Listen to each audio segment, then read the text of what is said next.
नमस्कार दोस्तों, स्वागत है आप सभी का हमारे इस चैनल में। तो आज हम शुरू करने वाले हैं पाइथन के बहुत ही मोस्ट इम्पॉर्टेंट क्वेश्चन आपके ओ लेवल एग्ज़ाम के लिए। तो गाइस, आपका ओ लेवल का एग्ज़ाम अगस्त में 19 से 26 तारीख के बीच में स्टार्ट होगा। तो 19 से स्टार्ट है आपके ओ लेवल का एग्ज़ाम। तो उसी से रिलेटेड यानी कि बहुत ही मोस्ट इम्पॉर्टेंट क्वेश्चन है आपके पाइथन एग्ज़ाम के लिए। तो पाइथन प्रोग्रामिंग से रिलेटेड मतलब हम आपको इस वीडियो में चैप्टर वाइज चैप्टर यानी कि पाइथन की जितनी भी क्लास अब होगी वो चैप्टर वाइज चैप्टर होगी।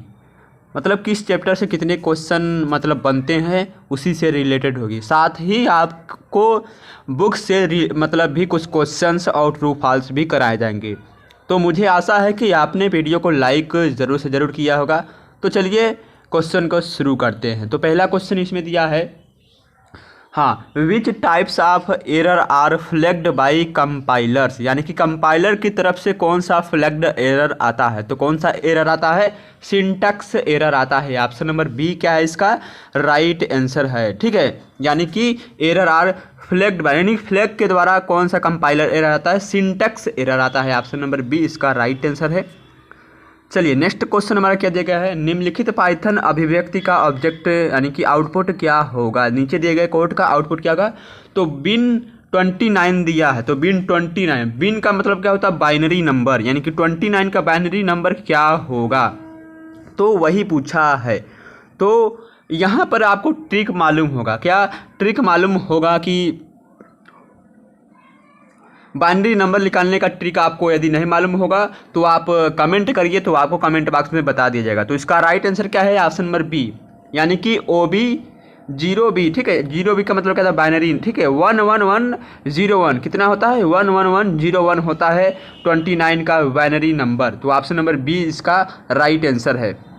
चलिए आगे क्वेश्चन की तरफ बढ़ते हैं। नेक्स्ट क्वेश्चन हमारा क्या दिया गया है, what will be the output of the following Python function, यानी कि एक फंक्शन दिया गया है हमारा, तो उसका आउटपुट क्या होगा। यदि हम इसको पाइथन में क्या करते हैं, तो लाइन का मतलब क्या आता है? लाइन दिया है, फिर क्या पैरेंथेसिस में दिया है, फिर स्क्वायर ब्रैकेट के अंदर क्या लिखा है? हेलो 2 4 6। तो गाइस ये जो हमारा लाइन होता है ना, तो हमारे मतलब ब्रैकेट्स के अंदर जितने भी चीज़ें लिखे होते हैं उसको काउंट करता है, यानी कि कितने हैं? 1 2 3 4। तो कितने एलिमेंट्स हैं? 4। तो लाइन क्या करता है? हमारा जो एलिमेंट्स जितने भी एलिमेंट्स होते हैं उसे काउंट करता है। तो ऑप्शन नंबर ए क्या है इसका राइट आंसर है। नेक्स्ट क्वेश्चन क्या है, एक प्रोग्राम को रन करने के लिए स्टेप के सीक्वेंस को फॉलो करें, यानी कि एक प्रोग्राम है उसको रन करने के लिए कौन कौन से स्टेप सीक्वेंस होने चाहिए, तो उसको बारे में बताना है। तो पहला क्या है? सबसे पहले ऑप्शन नंबर सी इसका राइट आंसर है। तो सबसे पहले कोडिंग करेंगे, फिर उसे कंपाइल करेंगे, फिर लिंक करेंगे, फिर उसे लोड करेंगे एंड वो क्या होगा? एग्जीक्यूट होगा, तब हमें उसका आउटपुट मिलेगा। तो क्या है? ऑप्शन नंबर सी इसका राइट आंसर है। चलिए बढ़ते हैं अपने अगले क्वेश्चन की तरफ।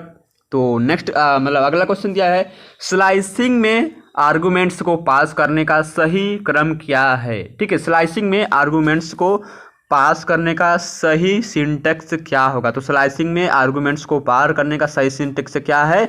तो सबसे पहले स्क्वायर ब्रैकेट के अंदर मतलब सबसे पहले हम उसे स्टार्ट करेंगे, फिर एंड करेंगे, फिर स्टेप करेंगे, यानी कि सबसे पहले हम कोड की शुरुआत करेंगे, फिर कोड का एंडिंग पॉइंट लिखेंगे, फिर स्टेप लिखेंगे। तो ऑप्शन नंबर क्या है? डी इसका राइट आंसर है। चलिए बढ़ते हैं हम अपने अगले क्वेश्चन की तरफ।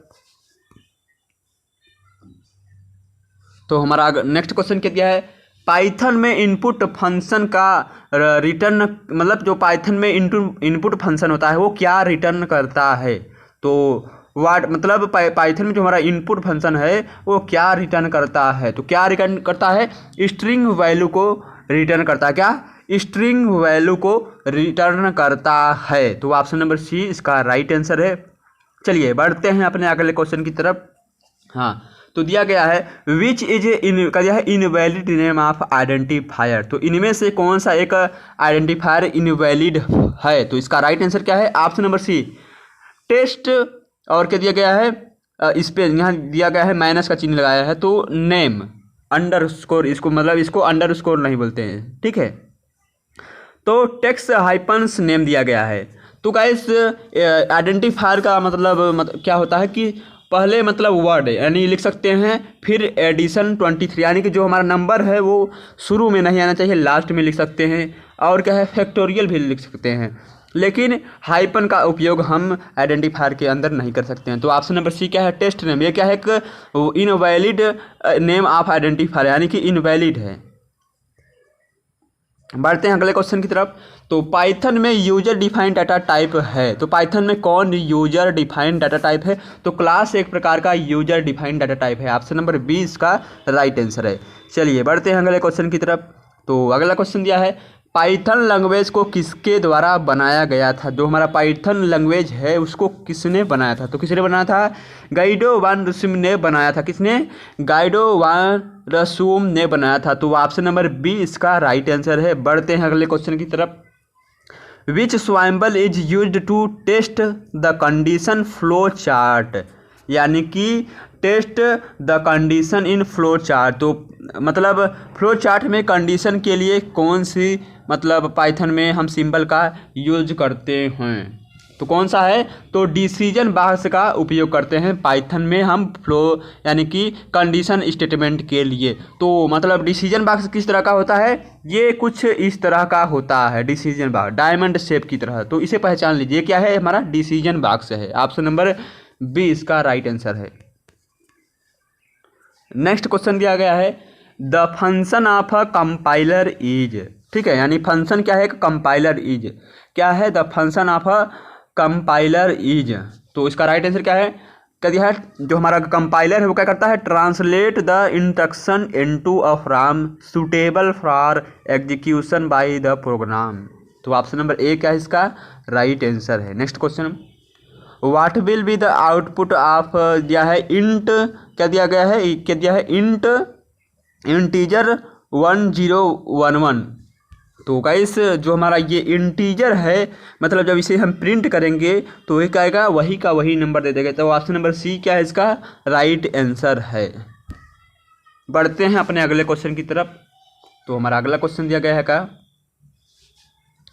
दिया है, डिबगिंग का उपयोग किया जाता है। तो डिबगिंग का उपयोग किस लिए करते हैं, तो find the error from the program, यानी कि प्रोग्राम में एरर को पाने के लिए हम डिबगिंग का उपयोग करते हैं। तो प्रॉब्लम क्या है, डिबग क्या है कि प्रॉब्लम है, और डिबगिंग क्या है, प्रॉब्लम का सॉल्विंग है। तो ऑप्शन नंबर ए क्या है इसका राइट आंसर है। चलिए बढ़ते हैं अगले क्वेश्चन की तरफ। क्या है, commands prompt is part of the operating system. क्या कमांड्स प्रॉम्प्ट मतलब एक ऑपरेटिंग सिस्टम का पार्ट है। तो ये कथन क्या हमारा ट्रू है कि फॉल्स, ये कथन क्या है हमारा ट्रू है। तो ऑप्शन नंबर ए क्या है इसका राइट आंसर है। चलिए बढ़ते हैं अगले क्वेश्चन की तरफ। तो दिया गया है, निम्नलिखित में से कौन सी चौथी पीढ़ी की प्रोग्रामिंग भाषा है। तो कौन सी चौथी पीढ़ी की प्रोग्रामिंग भाषा है, कौन है, स्कोल और फोकस, ये क्या है, हमारी चौथी पीढ़ी की प्रोग्रामिंग भाषा है। तो ऑप्शन नंबर सी इसका राइट आंसर है। बढ़ते हैं अपने अगले क्वेश्चन की तरफ। तो दिया है, dash is a part of user documentation, यानी कि कौन एक मतलब dash is a part of user documentation, कौन एक यूजर डॉक्यूमेंट्स का पार्ट है इनमें से। तो कौन है, इंस्टॉलेशन गाइड। इंस्टॉलेशन गाइड ये क्या है, एक यूजर डॉक्यूमेंटेशन का एक पार्ट है। तो ऑप्शन नंबर डी इसका राइट आंसर है। तो बढ़ते हैं अगले क्वेश्चन की तरफ। हाँ, दिया गया है कि लाइनेक्स टोरवेल्स डेवलप्ड विच सिस्टम। तो लाइनेक्स किसके द्वारा डेवलप किया गया है, तो लाइनेक्स, ऑप्शन नंबर सी इसका राइट आंसर है। नेक्स्ट क्वेश्चन क्या दिया है, कंपाइलर के लिए सही कथन का चयन करें। तो इनमें से कंपाइलर के लिए कौन सा कथन सही है। तो ऑप्शन नंबर ए क्या दिया गया है, the input of the compile is a source program. हमारा जो कंपाइल है वो सोर्स प्रोग्राम को मतलब जो हमारा सोर्स प्रोग्राम है कंपाइल है वो सोर्स प्रोग्राम को इनपुट करता है। नेक्स्ट क्वेश्चन क्या है, इट कहते हैं it translate the source code, यानी कि यह क्या करता है, सोर्स कोड को ट्रांसलेट करता है into object code as a whole, यानी कि ऑब्जेक्ट कोड के अंदर। तो ऑप्शन नंबर बी दिया है। नेक्स्ट क्या दिया है, द आउटपुट दिया है, the output of the compiler is object code, यानी कि जो हमारा आउटपुट होता है वो कंपाइलर का करता है, ऑब्जेक्ट कोड करता है। तो ऑप्शन नंबर कौन सा सही है, option number D all of the above. आगे क्वेश्चन क्या दिया गया हमारा, द प्रोसीडो कोड यानी कि प्रोसीडो कोड क्या है? तो प्रोसीडो कोड क्या है? एक प्रकार का एल्गोरिदम है। तो ऑप्शन नंबर ए इसका राइट आंसर है। चलिए बढ़ते हैं अगले क्वेश्चन की तरफ।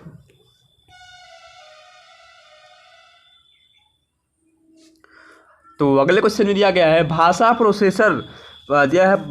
प्रोसेसर प्रोग्राम को संपूर्ण रूप से ऑब्जेक्ट कोड में अनुवादित करता है। तो कौन करता है?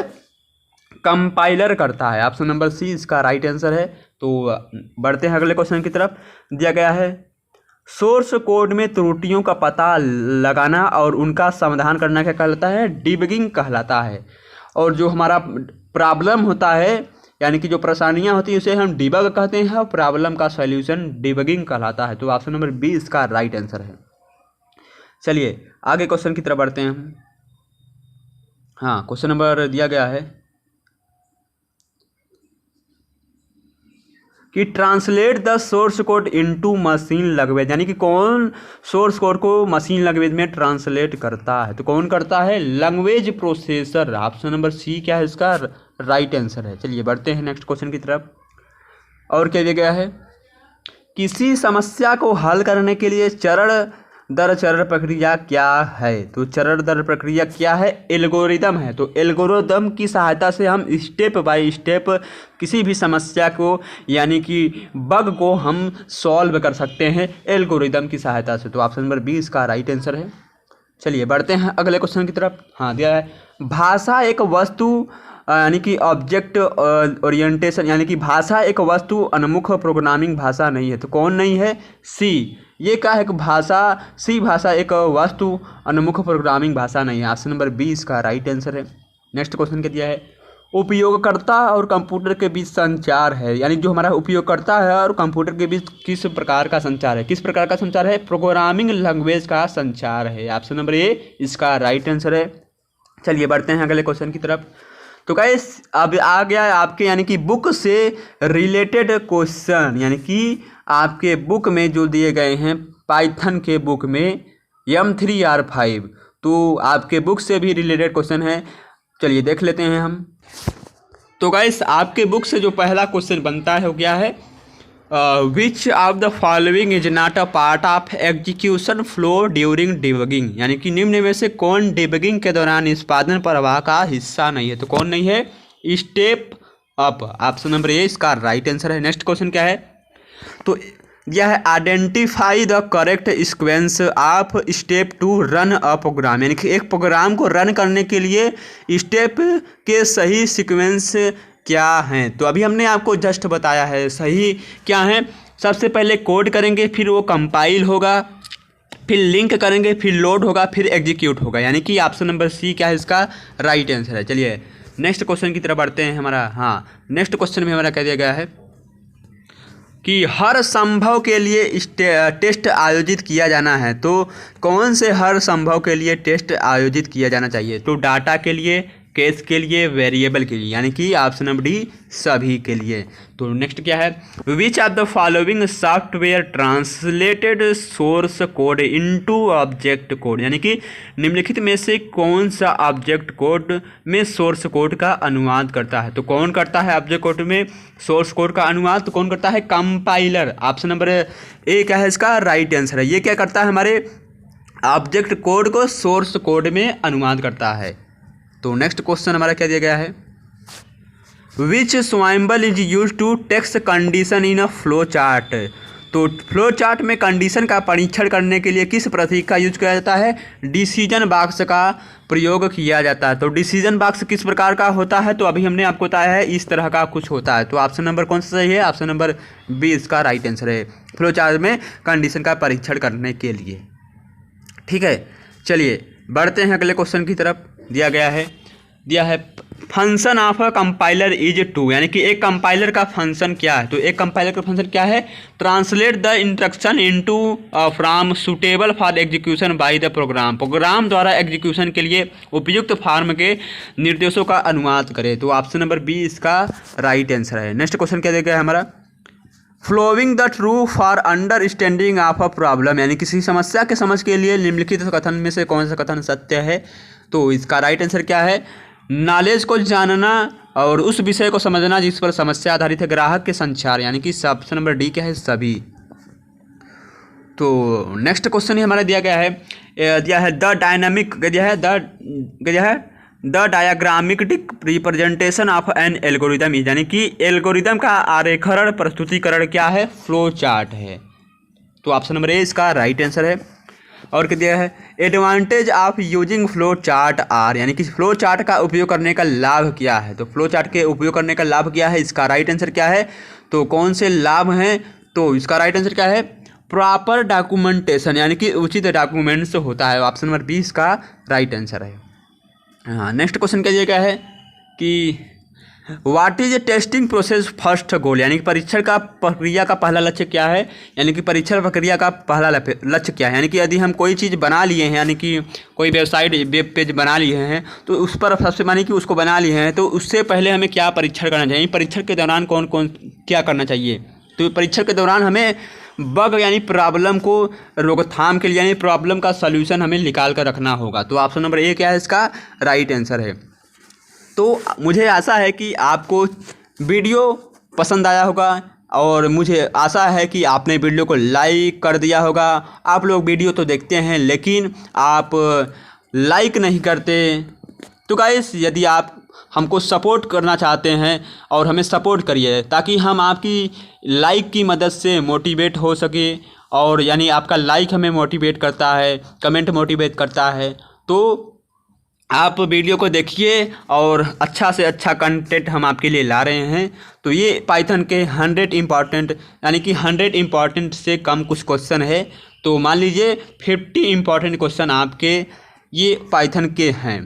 चैप्टर 1 से रिलेटेड 50 मोस्ट इम्पॉर्टेंट क्वेश्चन आपको मैंने ये इस वीडियो में बता दिया है।